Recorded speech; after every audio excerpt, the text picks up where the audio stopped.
Senhor Deus Todo-Poderoso, vamos dar início aos nossos estudos a respeito do Evangelho de Jesus, para o que pedimos a assistência e proteção dos vossos bondosos mensageiros e do nosso anjo da guarda, a fim de que nos esclareçam a inteligência e nos deem o discernimento necessário, a nós os encarnados e aos nossos irmãos desencarnados, que aqui vieram com a permissão do Pai para bem compreendermos o que vamos estudar. Rogamos a Jesus, o nosso mestre e guia, seja conosco e presida a nossa reunião. Em nome da irmã veneranda protetora desta casa, damos por aberta a reunião de estudos da presente noite. Que assim seja.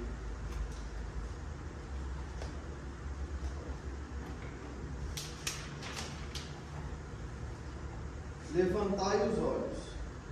Eis que eu vos digo, levantai os vossos olhos e vede as terras, que já estão brancas para a ceifa. Jesus, João 4:35. O mundo está cheio de trabalhos ligados ao estômago. A existência terrestre permanece transbordando emoções relativas ao sexo. Ninguém contesta o fundamento sagrado de ambos. Entretanto, não podemos estacionar numa ou noutra expressão. Há que levantar os olhos e devassar zonas mais altas. É preciso cogitar da colheita de valores novos, atendendo ao nosso próprio celeiro. Não se resume a vida a fenômenos de nutrição, nem simplesmente a continuidade da espécie. Laborioso serviço de iluminação espiritual requisita o homem. Valiosos conhecimentos reclamam a esferas superiores. Verdades eternas proclamam que a felicidade não é um mito, que a vida não constitui apenas um curto período de manifestações carnais na terra, que a paz é o tesouro dos filhos de Deus, que a grandeza divina é a maravilhosa destinação das criaturas. No entanto, para receber tão altos dons, é indispensável erguer os olhos, elevar o entendimento e santificar os raciocínios. É imprescindível alcançar a lâmpada sublime da fé. É imprescindível alçar a lâmpada sublime da fé acima das sombras. Irmão muito amado, que te conservas sob a divina árvore da vida, não te fixes tão somente nos frutos da oportunidade perdida que deixastes apodrecer ao abandono. Não te encarceres no campo inferior, a contemplar tristezas, fracassos e desenganos. Olha para o alto, repara as frondes imortais, balançando-se ao sopro da providência divina. Dá-te aos labores da ceifa e observa que, se as raízes ainda se demoram presas ao solo, os ramos viridentes, cheios de frutos substanciosos, avançam no infinito na direção dos céus.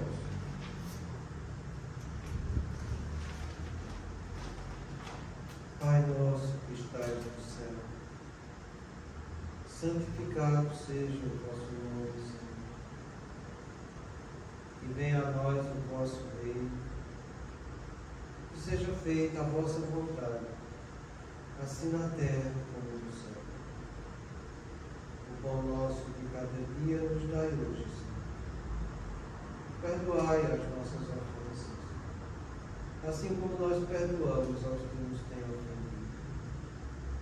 E não nos deixeis que entremos em tentações, e livrai-nos de todo o mal, porque seu é o reino, o poder e a glória para sempre. Amém. Espíritos esclarecidos e benevolentes, bondosos mensageiros de Deus, que tendes por missão assistir aos homens e conduzi-los pelo bom caminho, sustentai-lhe nas provas desta vida. Dai-lhe força para suportá-la sem murmurar. Afastai de mim os maus pensamentos e fazei que eu não dê entrada a nenhum espírito que tentasse iludir-me e conduzir-me no caminho do mal. Esclarecei minha consciência com relação aos meus defeitos e tirai-me de sobre os olhos o véu do orgulho, capaz de impedir-vos perceber e confessá-los a mim mesmo.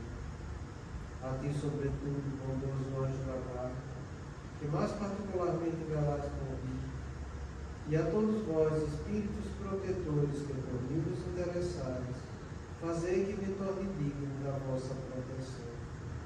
Conheceis as minhas necessidades, elas sejam atendidas segundo a vontade de Deus.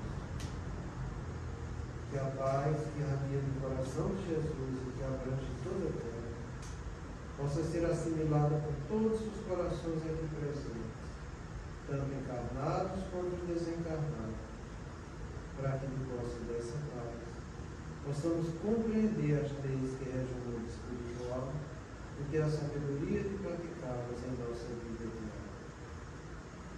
Em nome do nosso Mestre amado Jesus, da irmã veneranda e sua equipe espiritual que nos assiste, bem como dos nossos anjos da guarda, solicitamos que a água aqui exposta seja purificada em nosso benefício.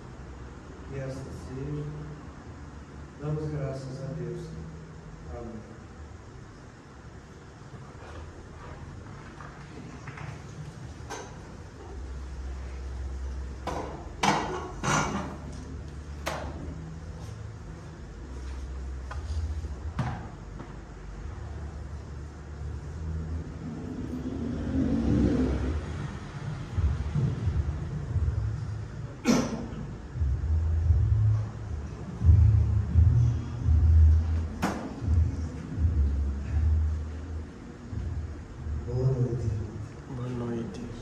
Muita paz a todos. Pois é. A gente está vendo os benefícios que a doutrina traz para cada um de nós.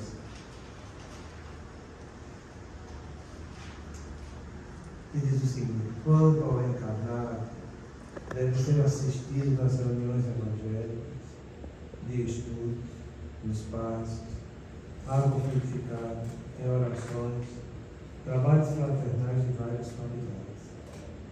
Levar os encarnados às reuniões de desobsessões pode agravar o processo, porque não estão preparados para receber as agressões que os desencarnados venham a fazer.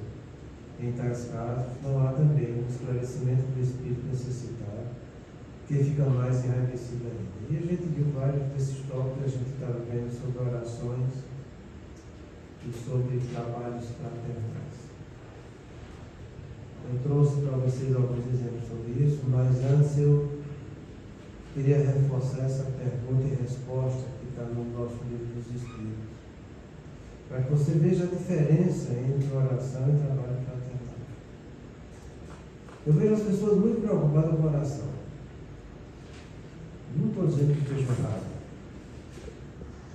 mas é interessante porque a maioria das pessoas que ficam fazendo oração, elas estão interessadas em seu petitório, em querer para eles. As pessoas que estão realizando trabalhos fraternais de várias qualidades, eles estão visando o bem do outro. São coisas bastante distintas, sabe? A gente sabe que a oração você pode fazer para louvar, pedir e agradecer. Será que o Espírita sabe fazer oração louvando a Deus? Será que ele sabe agradecer? Esse negócio do agradecimento é tão sério que eu já trouxe para vocês aqui o trabalho das 3 bênçãos. Né?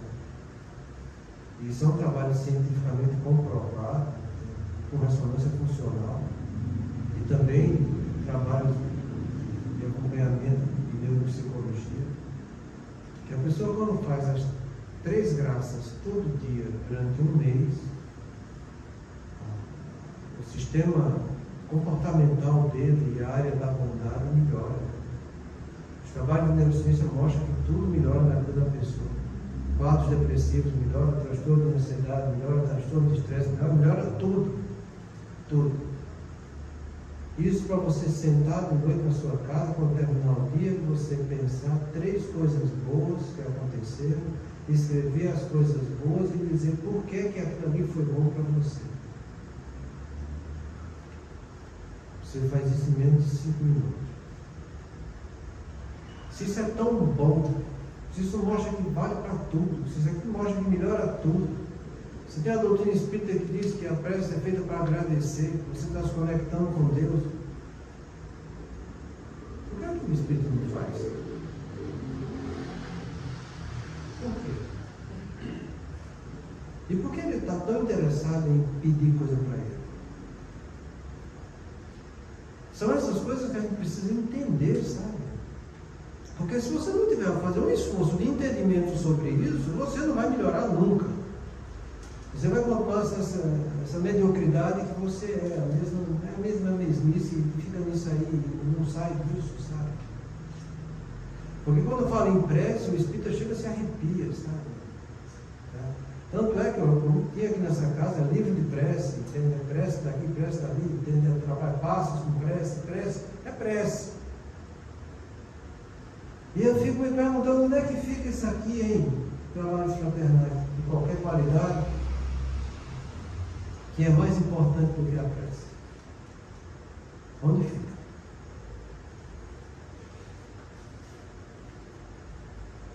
Essa questão 661, Kardec pergunta: poderíamos ultimamente pedir a Deus que perdoe nossas faltas? Imagina, você fazer uma prece para Deus e pedir que perdoe as faltas. Quem não faz isso? Deus sabe discernir o bem do mal. A prece não esconde as faltas. Aquele que a Deus pede perdão de suas faltas só obtém mudando o proceder. As boas ações são as melhores preces. Por isso que os atos valem mais do que as palavras. Eu trouxe isso aqui só por causa disso. Só por causa disso. As boas ações são a melhor prece. Por isso que os atos valem mais do que as palavras. Você entende?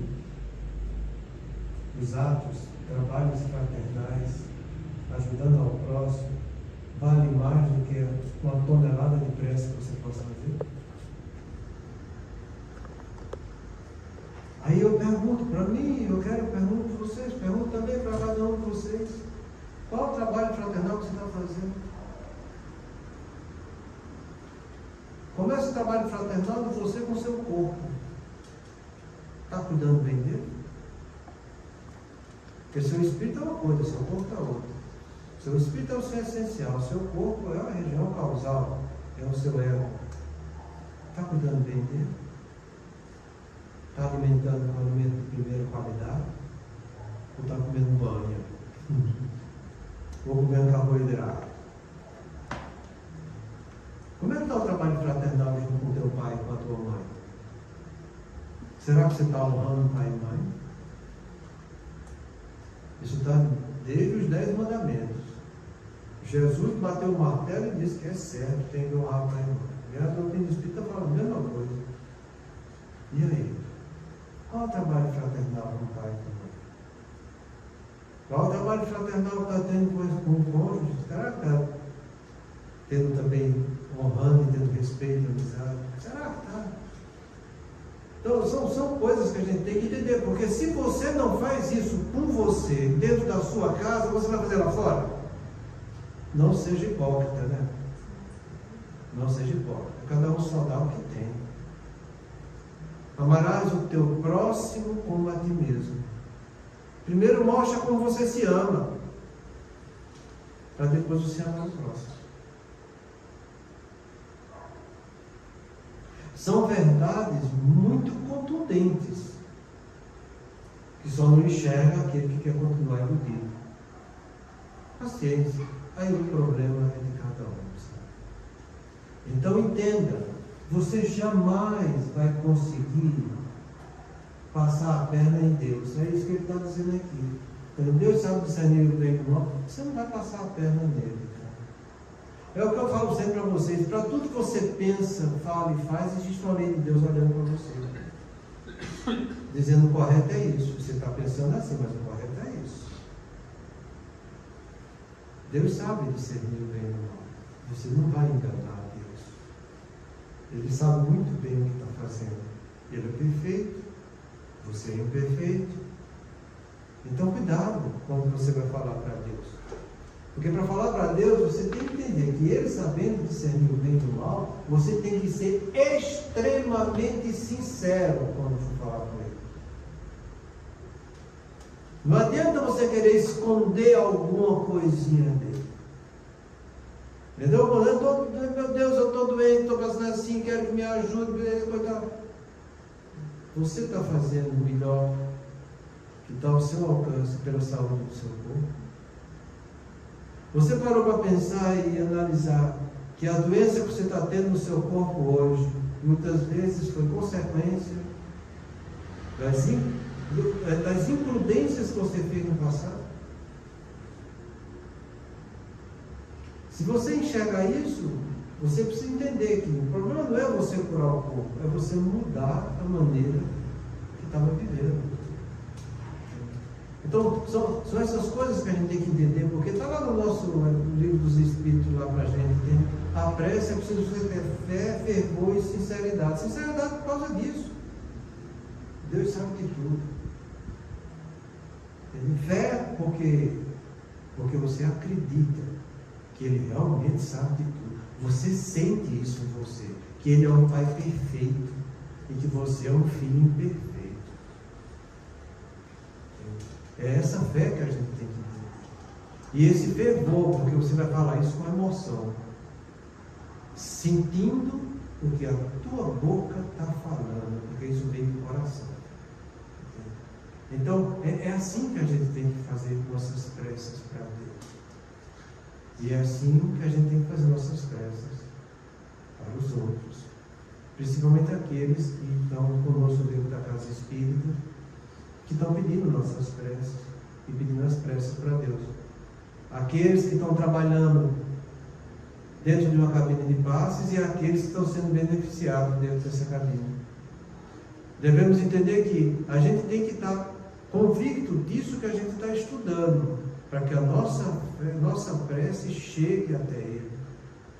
E aquele que está precisando receber alguma coisa, também entenda nessa profundidade, para que entre em sintonia uns com os outros. Senão, se não tiver sintonia, não adianta, né? A frequência é diferente, um vai para cá, outro vai para lá. Não dá liga, né? Não dá liga.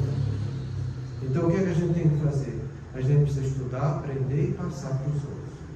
Estudar, aprender e passar para os outros. É assim que a gente tem que fazer. Então, a prece não vai esconder falta de ninguém, porque Deus vê tudo. Aquele que a Deus pede perdão de suas faltas, só tem mudando de proceder. Então, se você sabe que errou, que pecou, que errou de algo, como diz a coisa, você vai ter que mudar. Se você não muda, nem adianta querer falar com Deus. Não adianta. Não perca tempo. Não gaste fosfato. E muito menos saliva. Porque não vai adiantar. Mas o que eu gostaria de chamar a atenção é isso aqui. As boas ações são a melhor prece. Por isso que os atos valem mais do que as palavras. Então, se a oração é importante, trabalhos fraternais, que são atos, valem mais do que as orações que a gente está fazendo. Fica bem entendido isso? Eu espero que fique, né? Embora, não sei se vocês tenham já sentido o peso disso, mas pelo menos entendido fica. Se vai ser compreendido ou não, aí depende do trabalho de cada um. Porque entender é ter conhecimento informativo. Está aqui o conhecimento informativo, está tudo mastigado. Compreender é eu trazer esse conhecimento informativo para ser refletido em mim. Eu preciso me adequar a isso. E para me adequar a isso, isso tem que fazer parte de mim. Então eu tenho que sentir isso em mim. Aí eu estou compreendendo. Isso faz parte do processo de aprendizagem. Então a gente chama conhecimento informativo, conhecimento reflexivo, concordância do conhecimento, para que a sua vontade, a sua volição coloque ele em prática. E aí você realize as mudanças quando você coloca em prática. Então, entenda, se isso aqui é importante, se hoje em dia a neurociência consegue estudar isso aqui é muito mais importante. Para você ver a distância entre uma coisa e outra, você veja quantas pessoas tem na casa espírita que gostam de participar de oração e quantos aqueles que gostam de trabalhar do ponto de vista fraternal. As dificuldades são grandes. Desde você encontrar pessoas a ser médios passistas, a ter médios ostensivos, a ter principalmente pessoas que lidem com a ajuda àqueles que vêm na casa espírita. Principalmente aqueles que devem estudar e divulgar a doutrina. A dificuldade é imensa. Porque existe uma má vontade que é assustadora. E essa má vontade que é assustadora mostra que as pessoas estão tendo mais interesse em ir atrás de seus benefícios próprios do que ajudar ao próximo. No entanto, Jesus falou que o maior do reino dos céus é o que mais servir, o que mais ajudar ao próximo, o que mais fizer trabalhos fraternais. Essas coisas a gente começa a ver e pensar, refletir. E a gente vê o tanto das pessoas que vivem no auto-engano, sabe? Se enganam achando que vão ter benefício da maneira que estão vivendo. E não sabe você, e isso aí deve ser bastante entendido dentro da casa espírita, que as pessoas que não se enquadram nisso que a gente está falando, você acha que elas estão sendo amparadas pelos seus espíritos familiares em anjo da guarda? Ou vai ser pelos espíritos simpáticos, que são obsessores, a obsessão não odiosa, que é a obsessão mais frequente que existe na Terra? Então, hoje agora vai estar pedindo para você fazer isso aqui, ó. Obras, atos, porque é isso que concretiza a mudança. Se você não está sendo inspirado nisso aí, boa coisa não está contigo, meu amigo. E não adianta você dizer, mas não está comigo, eu não estou sentindo nada de ruim. É lógico, você está se satisfazendo com a sua própria ruindade. Como é que vai se sentir algo pior? Não vai. Quantas vezes a gente já trouxe aqui mensagens do Raul Teixeira, do Divaldo, de Chico, falando dessa obsessão mais ou menos. Que é essa obsessão sutil que a gente estuda na quarta-feira aqui. Em que as pessoas são levadas nessa sutileza de obsessão, ora aperta, ora afrouxa, até chegar na velhice. Quando começa a perder energia e potência depois dos 40, aí eles chegam juntos. Para você ter uma noção disso, no capítulo 6 do livro dos Transtornos Psiquiátricos e Obsessivos, Transtorno Psiquiátrico e Obsessivo, tem um capítulo que ele fala exclusivamente só disso. Obsessão sutil. E sabe quais são os 2 exemplos de doença física que ele dá? Cai o queixo, doença de Parkinson e Alzheimer. A vida inteira levada na obsessão sutil. Quando chega a velhice que perde energia, tome Alzheimer, tome... E não só isso, ele dá 2 exemplos, mas ele fala todas as doenças neurodegenerativas. O consultório é cheio disso, gente. Cheio. E às vezes eu paro e fico pensando assim, o que será que essa criatura fez na vida dela? O que será que ela fez? A gente tenta dar uma vasculhada, né? E olha, eu te garanto, não vem boa coisa, sabe? E o que eu acho mais impressionante no meio disso tudo é como os familiares enxergam, como eles levaram a vida em obsessão sutil. E o que mais assusta é que os próprios familiares, embora enxergando isso nos outros, não enxergam que eles estão fazendo isso na própria vida deles. Aí eu me lembro de Jesus, por que enxerga o argueiro no olho do próximo e não enxerga a trave que está no teu, hein?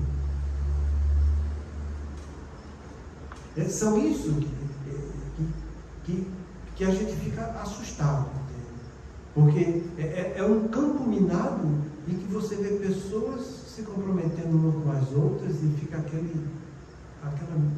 confusão toda, sabe? Então, entenda, se você quer fazer alguma coisa de útil na sua vida, analisa teus atos. É aqui que está o X da questão. Só vou dar um exemplo para que você entenda melhor. Você está conversando com uma pessoa, está entrando em desarmonia com ele e pensa, vontade de dar uma porrada nele. Não acontece nada com você. Ele não viu, ele não está escutando o pensamento. Mas se você vai e ofende a pessoa, eu vou te matar, eu vou te bater, ele pode te processar. Isso pode ir para o juiz. Isso pode sobrar alguma coisa para você. Mas se no lugar de você pensar e falar, você vai lá e mata, aí você vai para a cadeia. Isso é atitude. Falar é uma coisa e pensar é outra. Então você quer, quando entende o que ele está falando aqui, entende que, por isso que os atos valem mais do que as palavras. Deu para entender? Eu espero que tenha entendido, porque é muito importante isso, porque o que é que a gente está construindo na nossa vida? Eu trouxe para vocês aqui a semana retrasada algumas experiências de neurociência. Isso são trabalhos consolidados que você encontra em qualquer canto, você digitar isso aí, você vai encontrar, a respeito da oração. E eu quero que você entenda que os atos valem mais do que as palavras. A gente viu que os estudos indicam que a oração ativa áreas específicas do cérebro, como o córtex pré-frontal, responsável pela empatia e compaixão. Essa ativação pode explicar o desenvolvimento de sentimentos de conexão e altruísmo após orarem. Para você ter uma noção, o fluxo sanguíneo cerebral, ele aumenta em 7 ml por minuto na área pré-frontal quando você está fazendo oração.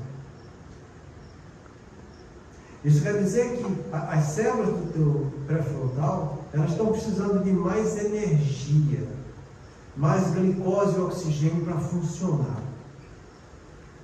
A gente sabe que a oração, ela intensifica tanto esse fluxo sanguíneo cerebral, que a espessura da camada dos corpos celulares, eles aumentam em pessoas que fazem oração. E a oração, às vezes as pessoas acham que, por exemplo, que a meditação é igual a oração. Não é. A meditação, ela aumenta somente 3 ml no fluxo do sangue. Ela não aumenta, a oração, ela dobra a coisa. A oração é um processo tão proativo e que aumenta tanto essa rede de conexão social nossa, que a quantidade de neurotransmissores que são secretados durante a oração é muito, muito mais intenso do que quando você está só meditando. Então isso mostra que a oração tem um poder imenso quando você pensa, reflete e conversa com Deus. Porque orar é como está no nosso livro dos Espíritos, é falar com Deus. Mas a oração que a gente está falando é essa oração que tem que ter fé, fervor e sinceridade. Esses trabalhos de neurociência são feitos, uma grande parte deles, com essas pessoas que não têm nada de espíritas, né? São monges indulando, trabalham na Índia, essas coisas todas, que têm essa capacidade de fazer essas orações com boa concentração e meditação daquilo que estão orando. Então, é com eles que é feito esse trabalho. O professor Richard Davis, ele tem alguns trabalhos nesse sentido, que ele foi se tratar lá no monge dos Tibete, a respeito do quadro depressivo que ele tinha, foi lá onde ele encontrou a cura. E ele saiu e voltou para os Estados Unidos para trabalhar só na área da bondade, da gentileza, da fé, da oração, esses trabalhos que são muito proativos para todos nós. Então entenda, quando você está orando, seu pré-frontal, que é onde está a tua capacidade de ser executivo. Chama função executiva do ser humano, pré-frontal. Função executiva quer dizer, é lá que está a tua volição, vontade. Aí você chega no livro dos Espíritos, está lá, o que é que a prece faz para a gente? Duas coisas: luz para o entendimento e e força para a sua vontade. A prece só faz isso. Não faz mais nada. Mais nada. É trazer mais luz para o seu entendimento, teu pré-frontal, onde você pensa, onde você tem o pensamento dedutivo, por causa da argumentação, da abstração, você está pensando, então está tendo luz para o seu entendimento. E força para a vontade, por quê? Porque lá é a função executiva, onde está a vontade nossa. Não é interessante essas coisas, gente? A gente vê que a neurociência está falando uma coisa que é justamente aquilo que está filosoficamente no nosso livro dos Espíritos. E isso intensifica muito, sabe? São 7 ml por hora. Então isso foi o que a gente viu a semana retrasada. Mas tem mais coisas.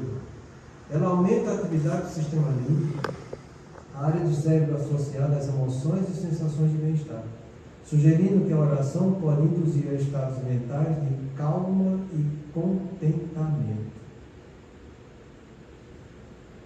Essa palavra contentamento, a gente pode definir ela com uma palavra que todo mundo conhece muito bem, chamada de felicidade. A neurociência usa muito esse termo, área de contentamento, núcleo do contentamento. São áreas que nós vemos no preceptal nosso, que mostra a satisfação interna que você tem de você consigo mesmo, com aquilo que você está vivendo e realizando por si mesmo. Sabe? Então, é aqui no sistema límbico que está o nosso sistema afetivo, e ele está relacionado também com o pré-frontal. Na verdade, o sistema límbico é a conexão do circuito de papéis, onde estão as nossas emoções, sentimentos, junto com a amígdala, que é uma área que a gente vai ver logo a seguir, e também com o pré-frontal. Então, a união disso a gente chama de sistema límbico. Quando a gente está estudando sistema de recompensa cerebral e o pré-frontal, é a mesma coisa que está dizendo para você. Estamos estudando sistema límbico. E o que é essa área de recompensa é aquilo que a gente sempre falou, né? É você ficar oscilando entre o desejo, a motivação e o prazer. E enquanto você não tem o desejo, a motivação e o prazer, você está sentindo a falta, o vazio e a dor. E a maioria das pessoas vivem indo exclusivamente em busca dos desejos. É difícil você encontrar uma pessoa que está indo em busca do dever. Eu estou aqui para estudar porque eu quero aprender como eu devo fazer para crescer espiritualmente. É difícil. As pessoas vivem em busca do desejo. Desejo onde está tuas emoções, teus sentimentos, tuas necessidades, tuas tendências, seus impulsos. São 5 coisas que compõem esses desejos, sabe? Que muitas vezes a gente chama isso de vontade. Mas a vontade que eles falam no livro dos Espíritos, para nós não é essa vontade de desejo, não. É a volição. Essa capacidade que você tem de tomar decisões conscientes, sabendo que tem a responsabilidade de colocá-las em prática, em atos. Por isso chama de função executiva, volição, pré-frontal. Então, as pessoas que é difícil ter quem se dedique para esse cumprimento do dever, mas quem já faz, ela não entra nesse vazio e na dor. todos nós estamos em processo de evolução. Todos nós, por mais perfeito que a gente seja no planeta de provas e criações, vamos ter nossos desejos, vamos ter nossas motivações e prazeres aqui na Terra. Todos nós vamos estar sentindo na carne a falta, o vazio e a dor que o corpo nos oferece. Muitas vezes a gente quer colocar ele em atividade e a gente não consegue. O problema é a referência da coisa. As pessoas, a gente costuma definir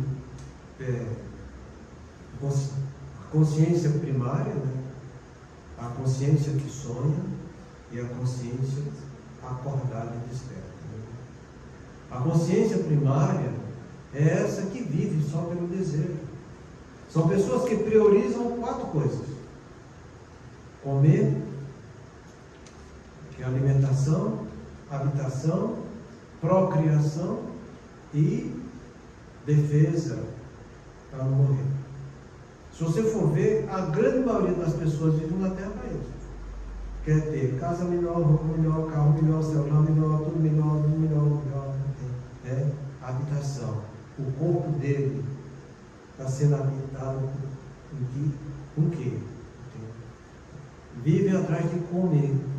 E você vê, 62% da população do Brasil está acima do peso. Quer dizer, come mais do que deve. Vive mais para comer do que comer para viver.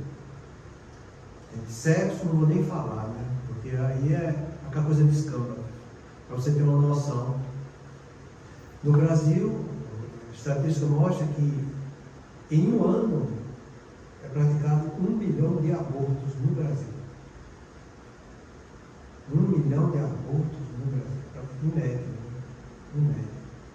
Então, se é 1 milhão de abortos, é porque foi 1 milhão que engravidou e que está tirando o filho da terra. E os que engravidaram que não tiraram o filho. E os que não engravidaram estão praticando sexo desregrado. E aqueles que estão praticando sexo de uma maneira corrompida. Pois é. E em matéria de luta e fuga, o nome já diz, né? A pessoa quer cada vez estar mais protegida. Então, para ele estar protegido, ele rouba, mata, corrompe, faz de tudo. E você vê as pessoas querendo só ter uma chance para também corromper os outros, né? Para também levar suas vantagens. Tem que tirar um pouquinho de lucro em cima da simplicidade do outro. Então as pessoas vivem dessa consciência primária. Existem aqueles que são as consciências que sonham. São aqueles que sabem que não só tem aqui essas 4 coisas do ponto de vista humano. Existe um espírito, existe um Deus, existe um mundo espiritual. São pessoas que sonham com o que é o mundo espiritual. E existem as consciências despertas, que são aqueles que já vivem na referência do mundo espiritual, embora continuamos vivendo aqui na Terra, no corpo de carne. Esses são menos de 10%. Então, é esse caldeirão que a gente está mergulhado aqui na Terra. O importante é você saber aonde está a sua referência. E aí eu dou uma receita simples, para você saber se localizar. Diga no dia de hoje qual foi a conduta que você tomou em que você teve por base o Evangelho de Jesus. Uma só. Em que você estava tomando uma decisão e lembrou de Jesus e disse: Jesus ensinou para a gente fazer assim, assim, assado, por causa disso, daquilo. Então a consequência vai ser assim, assado, e eu vou escolher fazer o que Jesus disse, porque é aí que estão os nossos deveres. Quantas decisões você tomou hoje? E nesse monte de decisão que você tomou, a maioria eu te garanto que foi inconsciente.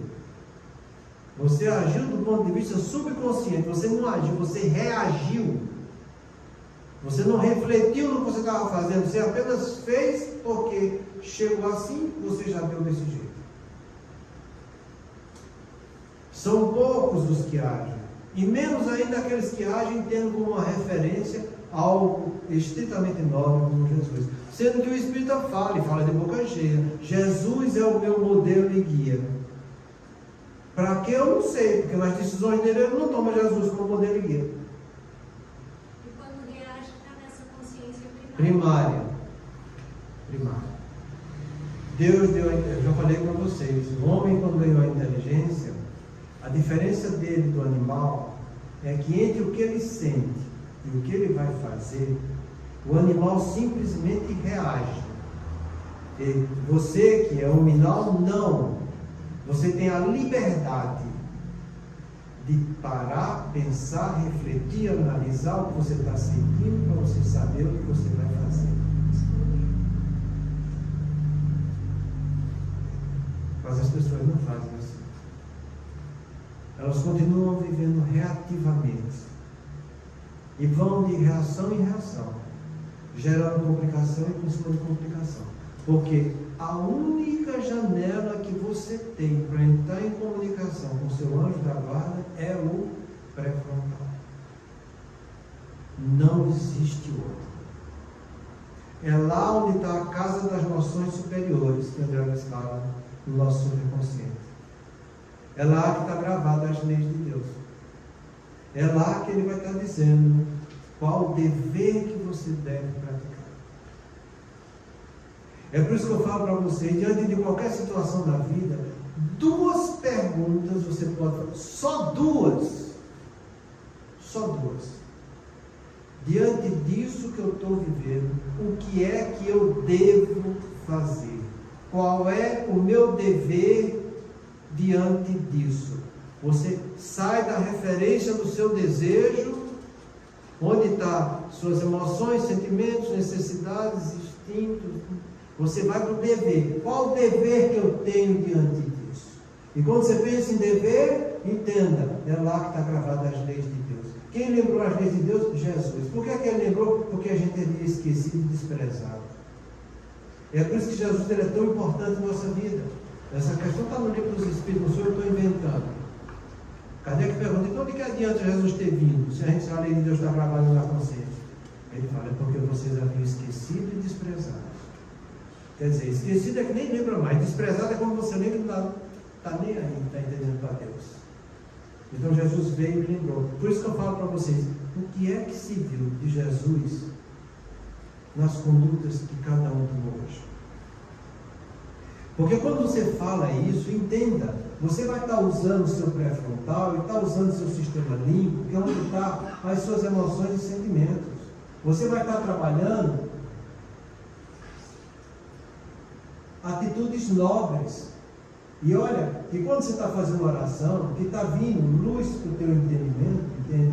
Você está automaticamente fazendo a depuração de suas emoções.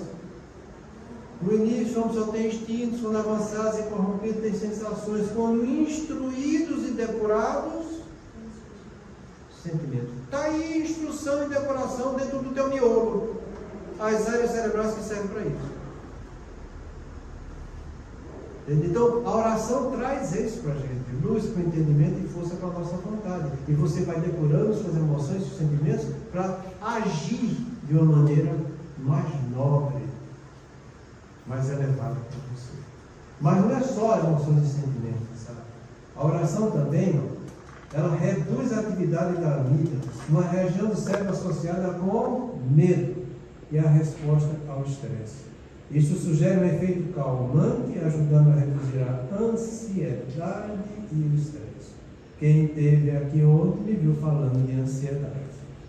Não foi?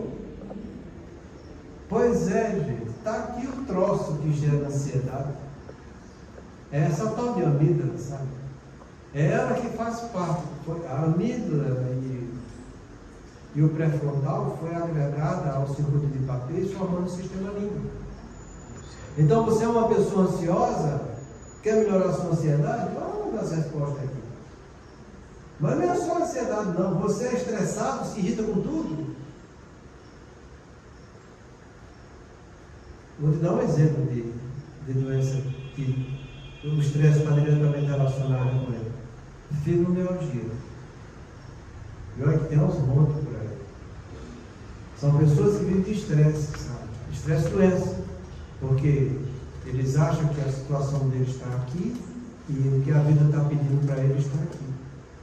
E como ele está aqui, o que a vida pede para ele estar aqui, ele não consegue dar conta, então ele vive estressado o tempo inteiro. Como se Deus estivesse dando para ele algo que ele não tivesse condição de fazer. Então é aí que está o problema da nossa vida. E o que é que a gente está fazendo com essa estrutura? Se é aqui que a gente pode começar a controlar o medo. Entendendo por isso aqui, medo patológico. Está aí à nossa disposição. Eu vou trazer o trabalho para a quarta-feira, mas eu vou antecipando para vocês aqui. O outro trabalho mais recente a respeito da ansiedade no Brasil é o trabalho do EB23, em que mostra que mais de 26% da população do Brasil tem doença de ansiedade. 1/4 da população do Brasil. Não vou nem falar dos estresses, estou falando só de ansiedade. um quarto. Mas tá bom. Semana que vem a gente continua falando mais um pouquinho sobre o estresse. É bom que eu vou preparando para falar também na quarta-feira de ansiedade, vai me dar certinho. Muita paz a todos.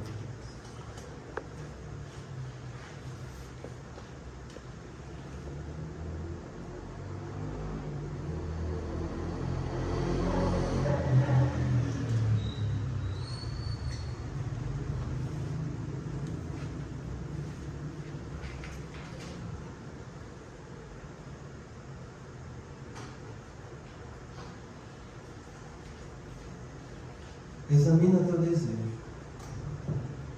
Mediunidade é instrumento vibrátil e cada criatura consciente pode sintonizá-lo com o objetivo que procura. Médio, por esta razão, não será somente aquele que se desgasta no intercâmbio entre os vivos da terra e os vivos da espiritualidade. Cada pessoa é instrumento vivo dessa ou daquela realização, segundo o tipo de luta a que se subordina. Acharás o que busca em si no Evangelho, e podemos acrescentar: farás o que desejas. Sendo assim, se te relegas a maledicência, em breve te constituirás em veículos dos gênios infelizes que se dedicam à injúria e à crueldade. Se te detém a caça dos prazeres do sentido, cedo te converterás no intérprete das inteligências magnetizadas dos vícios de variada expressão. Se te confias a pretensa superioridade sobre a embriaguez dos valores intelectuais mal aplicados, em pouco tempo te farás canal de insensatez e de loucura. Todavia, se te empenhas na boa vontade para com os semelhantes, imperceptivelmente terás o coração impelido pelos mensageiros do eterno bem aos serviços que possa desempenhar na construção da felicidade comum. Observa o próprio rumo, para que não te surjam problemas de companhia. Desce a animalidade e encontrarás a extensa multidão daqueles que te acompanham com propósitos escuros na retaguarda. Eleva-te no aperfeiçoamento próprio e caminharás de espírito batejado pelo concurso daqueles pioneiros da evolução que te precederam a jornada de luz, guiando-te às aspirações para as vitórias da alma. Examina os teus desejos e vigia os próprios pensamentos, porque onde situares o coração, aí a vida te aguardará com as asas do bem ou com as algemas do mal. Que nós possamos elevar os nossos pensamentos nestes derradeiros momentos em agradecimento a Deus, nosso Pai, por estes momentos de conhecimento, de reflexão, de aprendizado, e que possamos levar esses ensinamentos conosco e trabalhá-los para que façamos a nossa melhor. Por isso te agradecemos, Pai, por mais esta oportunidade. E te rogamos que tenhamos forças e não meçamos esforços nesse trabalho de aprimoramento moral de cada um de nós. Estamos conhecendo os meios para nos melhorar. Então, que trabalhemos para que executemos em nós, através da vivência e da prática. Por isso, rogamos a Deus forças para o nosso poder, luz para o nosso entendimento. Que possamos trabalhar, Pai amado, os nossos vícios, os nossos erros, as nossas mazelas, as nossas imperfeições, e que tenhamos dá-nos forças para melhorar e trabalhar cada vez mais o bem que já praticamos. Te agradecemos pelo dia de hoje, pela tua paz, pelo amor e amparo que nos amparou e amparou a todos. Agradecemos a irmã Emiliana por cuidar desta casa e a equipe espiritual responsável por este trabalho. Pai nosso que estás nos céus, santificado seja o vosso nome, venha a nós o vosso reino, seja feita a vossa vontade, assim na terra como nos céus. O pão nosso de cada dia nos dá hoje.